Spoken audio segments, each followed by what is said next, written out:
How did a jet collide with a helicopter near one of the safest airports in the country? Aviation experts are baffled, as there's a lot about the DC plane crash that doesn't quite add up.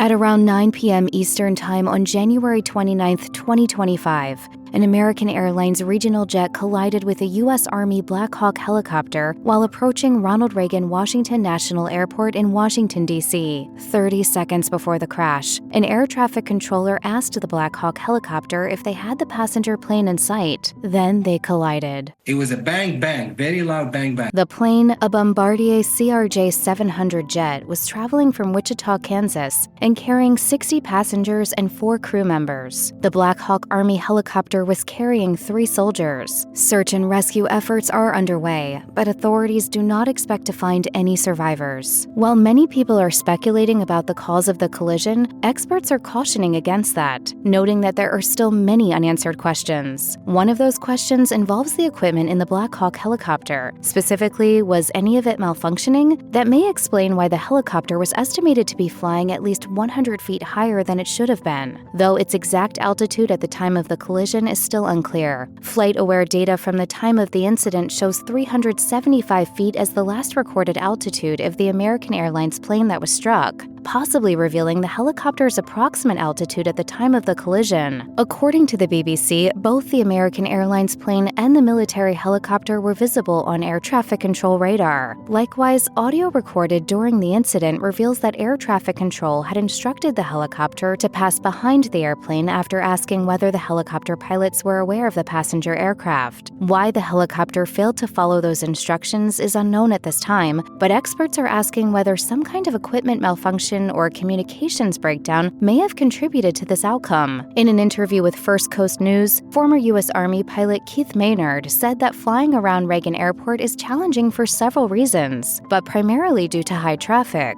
A number of restrictions have been put in place to prevent accidents, including restrictions on flying near monuments. According to Maynard, military helicopters like the Black Hawk have exclusive low-level routes. He said the reason for this was to be familiar with which way the air traffic is going on that day. The military aircraft's altitude wasn't supposed to exceed 200 feet, but indications that it may have been flying as high as nearly 400 feet have left experts questioning what may have resulted in that discrepancy. While equipment malfunction has been put forth as one possible answer, there are other potential reasons for the altitude deviation as well, such as pilot error. The National Transportation Safety Board, which is responsible for investigating the collision and determining the cause, has stressed that it is looking at every possible scenario. Jennifer Halmondy, current chair of the NTSB, said during a press briefing, "As part of any investigation, we look at the human, the machine, and the environment." She noted that this is the standard process for investigating these sorts of incidents. While speaking with Sky News, military analyst Sean Bell said that the airspace around Washington, D.C. is a fiercely controlled zone, which means that pilots need to follow strict instructions. This makes the collision all the more baffling. Secretary of Defense Pete Hegseth has confirmed that Black Hawk pilots were wearing night vision goggles during their flight, so it is unclear why the helicopter did not see the plane. According to Bell, however, night goggles don't work as well in busy cities. He told Sky News, "You would not pick out an airliner if you were in another aircraft, because it will be against lots of other lights." In any case, the military analyst continued, "It would be wrong to assume that it's anybody's fault at such an early stage in the investigation." Bell explained, "What we can say is the investigation is likely to focus on why it looks like the civilian aircraft was exactly on the right flight path, but somehow the procedural deconfliction failed. So what can be done to prevent this kind of accident in the future?" Aviation experts have stressed that flying remains very safe, and incidents like the tragic one over Washington, D.C. are incredibly rare. In fact, the last deadly crash in the U.S. involving a commercial plane occurred in 2009, when a Bombardier DHC-8 struck a house, killing 1 person on the ground, 4 crew members, and 45 passengers. Experts say that discovering the cause of the deadly incident between the Black Hawk helicopter and American Airlines plane may help prevent similar future catastrophes from occurring. Officials have said that the flight data recorders, or black boxes, from both aircraft have been recovered from the wreckage, which should help shed light on the matter.